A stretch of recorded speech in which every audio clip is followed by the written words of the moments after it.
Hello guys, welcome back on my YouTube channel. This is Nisha and you are watching Devbhoomi Himachal. जैसा कि हमने कल ही बात की थी कि आज जो है हम ज्योग्राफी स्टार्ट करेंगे। ठीक है, ज्योग्राफी में भी हम जो है सबसे इम्पॉर्टेंट टॉपिक जिसमें से आपका क्वेश्चन आता ही आता है वो है रिवर्स ऑफ इंडिया। तो आज जो है हम भारत की नदियों के बारे में पढ़ेंगे और भारत की नदियों में भी जो है हम देखिए भारत में ना बहुत सारी नदियाँ जो है वो प्रवाहित होती हैं, तो सबके बारे में हम एक ही दिन में कंप्लीट नहीं पढ़ सकते हैं। हम जो है एक एक करके पढ़ेंगे, एक एक रिवर के बारे में पढ़ेंगे, क्योंकि आपको डायरेक्ट रिवर से क्वेश्चन इस तरह से नहीं पूछा जाता है कि कितनी रिवर्स हैं, क्या है। आपसे क्वेश्चन इस तरह से घुमा कर पूछा जाएगा कि कौन सी रिवर जो है किसकी सहायक रिवर है, इस तरह से क्वेश्चन आता है। ठीक है, या फिर कौन सी रिवर का जो उद्गम स्थान है, ठीक है, ओरिजिन जो प्लेस है वो कौन सी रिवर का कहाँ पर है, इस तरह से आपका क्वेश्चन बनता है। तो ये मैंने ड्रेनेज सिस्टम ऑफ इंडिया पे एक मैप बनाया हुआ है। ठीक है, इसमें जो है आपको समझने में आसानी होगी। चलिए हम अपना टॉपिक शुरू करते हैं और आज का टॉपिक जो है वो ड्रेनेज सिस्टम ऑफ इंडिया पे रहेगा। देखिए, सबसे पहले मैं अगर आपसे बात करूं तो भारत की जो नदियां हैं उन्हें हम दो भागों में बांट कर पढ़ते हैं। ठीक है, फर्स्ट आपकी है हिमालयन नदियाँ। हिमालय, आपको पता है कि हिमालय जो है हमारा उत्तरी पूर्व में जो है वो स्थित है। ठीक है, तो ये आपका मान लो हिमालय है। तो यहाँ से जो नदियाँ निकलेगी, यहाँ पर जो नदियाँ प्रवाहित होंगी, उन नदियों को जो है हम हिमालयन रिवर्स के नाम से जानते हैं। ठीक है, और दूसरी है आपकी प्रायद्वीपीय नदियाँ। अब सबसे पहले आपके मन में क्वेश्चन आ रहा होगा कि प्रायद्वीपीय नदियाँ कैसी क्या होती है, प्रायद्वीप किसे कहते हैं। तो ये बहुत इंटरेस्टिंग क्वेश्चन है, क्योंकि पिछली बार टेट के पेपर में ये क्वेश्चन आया था कि प्रायद्वीप किसे कहते हैं। ठीक है, तो प्रायद्वीप आपका एक ऐसा स्थान होता है जो आपका तीनों ओर से जो है पानी से घिरा होता है और एक तरफ से जो है वो आपका ज़मीन से लगा होता है। फॉर एग्जांपल, ये हम साउथ इंडिया की बात करते हैं। ठीक है, ये हमारा भारत है और ये है हमारा भारत का जो दक्षिणी भाग है वो है ये वाला पार्ट। ठीक है, इसमें हम देखते हैं कि तीन ओर से जो है ये पानी से घिरा है। यहाँ पर आपको पता है बे ऑफ बंगाल है। ठीक है, बंगाल की खाड़ी, यहाँ पर जिसको आप बंगाल की खाड़ी बोलते हैं, यहाँ पर बंगाल की खाड़ी है। यहाँ पर आपका अरेबियन सी है, अरब सागर। ठीक है, और नीचे जो है ये वाला पार्ट, यहाँ पर जो है आपका हिंद महासागर है। ठीक है, तो तीन ओर से ये जल से घिरा है। लग गया आपको पता ना, एक तरफ से बंगाल की खाड़ी है, दूसरी ओर से आपका अरब सागर है और तीसरी ओर से जो है आपका हिंद महासागर है। तो तीन ओर से ये पानी से घिरा हुआ है और एक तरफ से आप देख सकते हैं कि पूरा इंडिया जो ऊपर की तरफ को है हमारा, ये भूमि से लगा हुआ है। तो इसको जो है हम प्रायद्वीप कहेंगे। ठीक है, तो अगर मैं आपसे पूछूं कि भारत में प्रायद्वीप वाला जो हिस्सा है वो किसे कहा जा सकता है, तो आपका आंसर होना चाहिए कि जो दक्षिणी भारत है उसको जो है हम प्रायद्वीप भारत कह सकते हैं। क्यों? क्योंकि वो तीन ओर से जो है वो पानी से घिरा हुआ है और एक तरफ से जो है वो भूमि से लगा हुआ है। ठीक है, तो ये है आपका प्रायद्वीप, इसे हम प्रायद्वीप कहते हैं। आप क्वेश्चन याद रखिएगा, क्वेश्चन आता है कि प्रायद्वीप क्या होता है। तो ऐसा स्थान जो तीन ओर से पानी से घिरा हो और एक तरफ से जो है वो भूमि से लगा हो, उसे हम प्रायद्वीप कहते हैं। ओके, तो हमने देख लिया कि जो भारत की नदियां हैं उन्हें हमने दो भागों में बांटकर पढ़ना है। ठीक है, फर्स्ट है आपकी हिमालयन रिवर्स और सेकंड है आपकी प्रायद्वीपीय नदियां। ठीक है, प्रायद्वीपीय नदियों को हम अगले लेक्चर में करेंगे। आज जो है हम हिमालयन रिवर्स की बात करेंगे। हिमालय से कौन कौन सी नदियाँ निकलती है, कौन कौन सी नदियों का प्रवाह जो है वो हिमालय की तरफ होता है। ठीक है, वो सारी चीज़ें जो हैं हम आज डिस्कस करेंगे। उसमें भी हम सबसे इम्पॉर्टेंट जो है वो है आपका सिंधु नदी तंत्र। ठीक है, तो हम सिंधु नदी के बारे में पढ़ेंगे। फिर हम सिंधु नदी की कुछ सहायक नदियों के बारे में पढ़ेंगे। सहायक नदियाँ सिंधु नदी की इसलिए इम्पॉर्टेंट है क्योंकि जो भी सिंधु नदी की सहायक नदियाँ हैं उनमें से मोस्टली जो हैं वो हिमाचल से रिलेटेड हैं। ठीक है, इसलिए आज हम किसको पढ़ेंगे? सिंधु नदी को पढ़ेंगे और उसकी सहायक नदियों को भी देखेंगे। तो सबसे पहले आप मैप की तरफ ध्यान से देखिए। ठीक है, और समझने की कोशिश कीजिए। अगर आपको चीज़ें तभी याद रहेंगी जब आप मैप पर जो है इनको अच्छी तरह से समझ पाएंगे। तो यहाँ से आपकी जो है ये है आपकी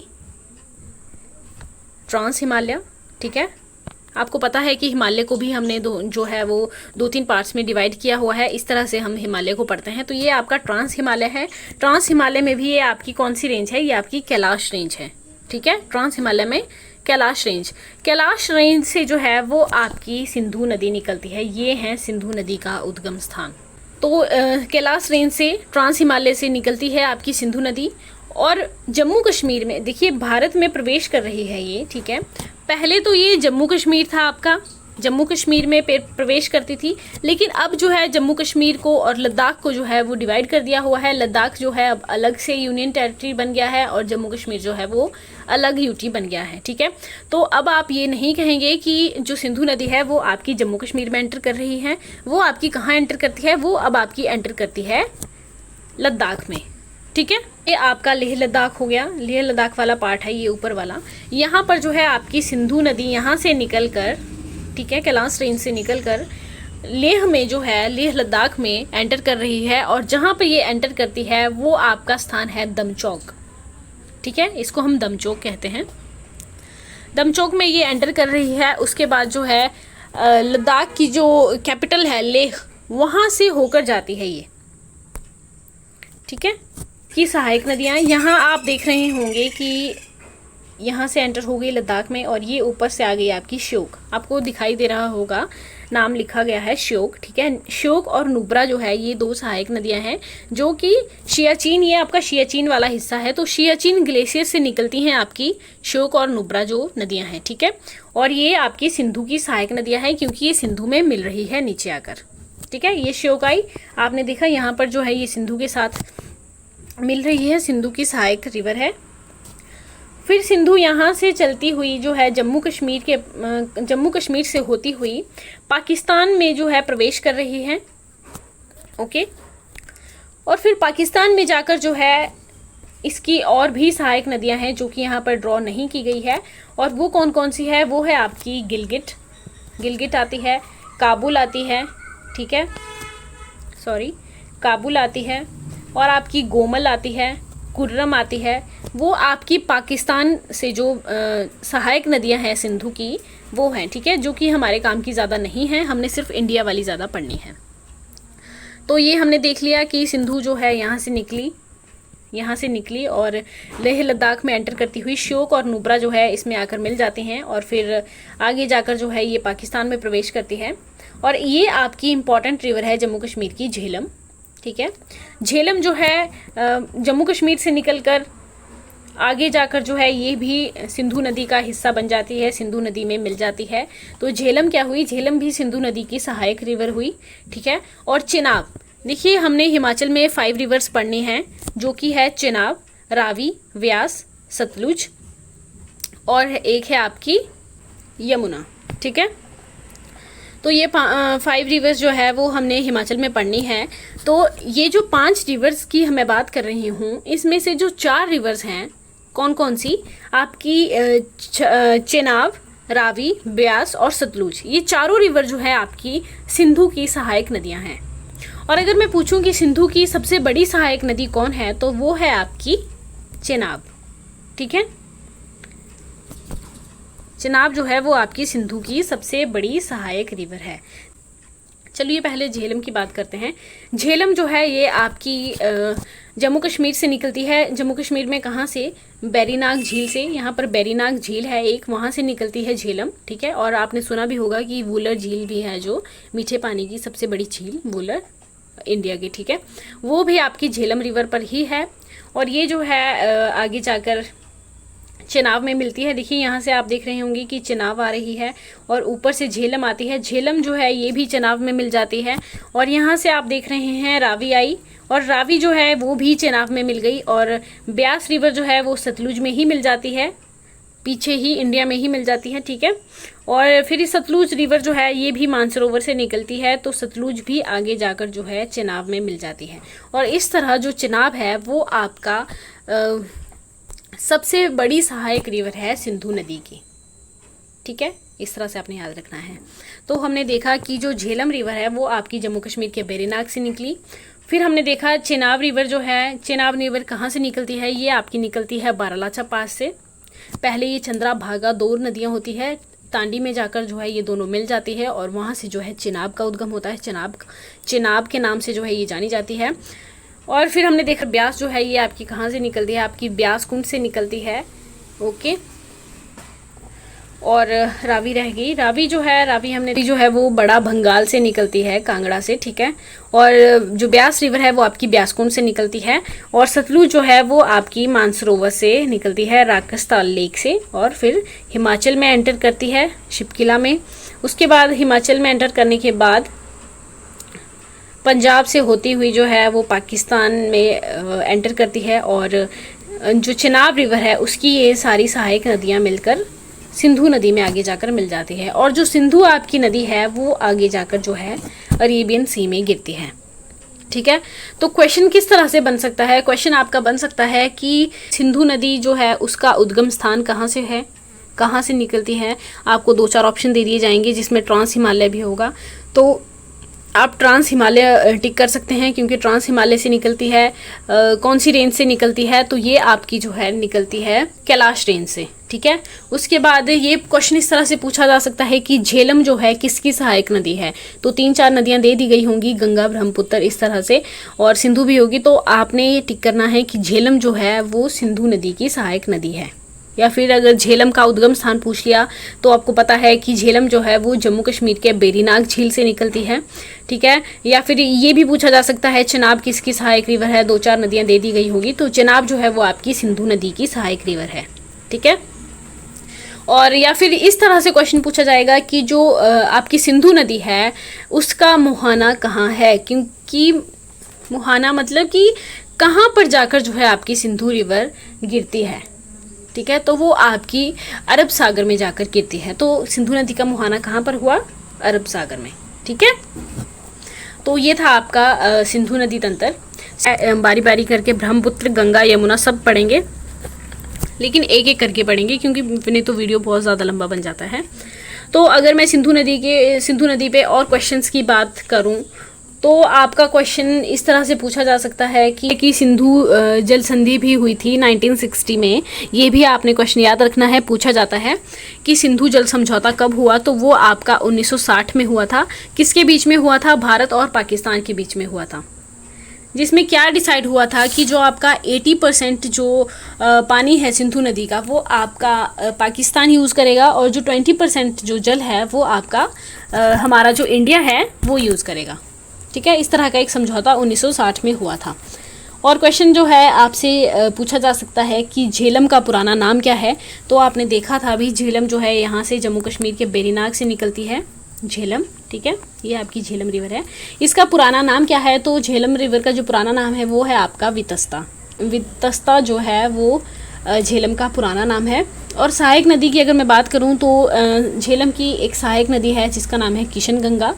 और वुलर झील जो है एक गोखुर झील है जो कि झेलम रिवर पर ही स्थित है। अगर मैं बात करूं तो नेक्स्ट क्वेश्चन आपसे पूछा जा सकता है, यहाँ पर जो है मैंने आपसे डिस्कस किया था कि पाकिस्तान की तरफ से भी कुछ रिवर्स जो हैं वो सिंधु नदी की सहायक नदियाँ हैं, ठीक है। जिसमें हमने काबुल की बात की थी, गोमल की बात की थी, सॉरी। जो काबुल रिवर है, काबुल और जो गिलगिट है उसके बीच में एक घाटी पड़ती है, ठीक है, यहाँ जैसे, जिसका नाम है स्वात घाटी।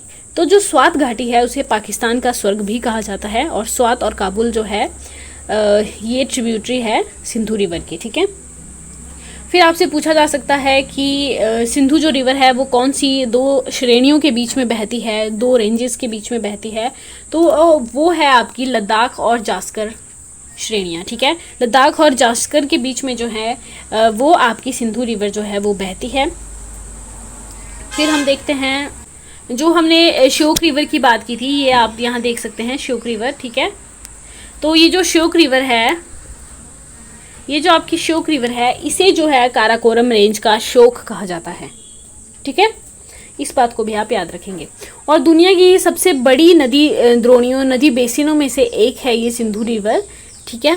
और अगर प्रमुख नदियों की मैं बात करूँ कि सिंधु की प्रमुख नदियाँ कौन कौन सी है, तो हमने डिस्कस की झेलम, चेनाब, उसके अलावा रावी, और फिर आपकी ब्यास और सतलुज, ठीक है। ये आपकी कुछ इंपॉर्टेंट रिवर्स हैं सिंधु रिवर की।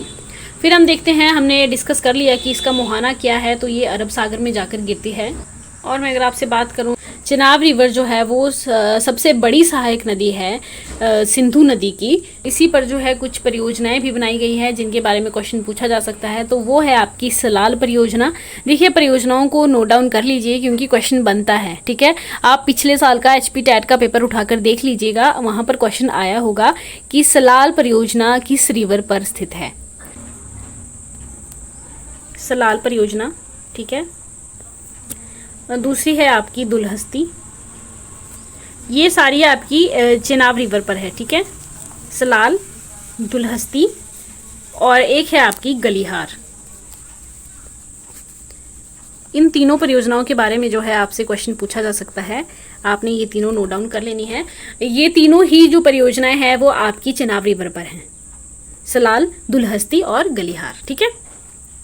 फिर मैं अगर आपसे बात करूं कि व्यास रिवर जो है वो सिंधु नदी तंत्र की एकमात्र ऐसी नदी है जिसका संपूर्ण प्रवाह जो है वो भारत में ही है। ये हमने डिस्कस भी किया था कि व्यास जो रिवर है वो आपकी इंडिया में ही प्रवाहित होकर जो है सतलुज में मिल जाती है।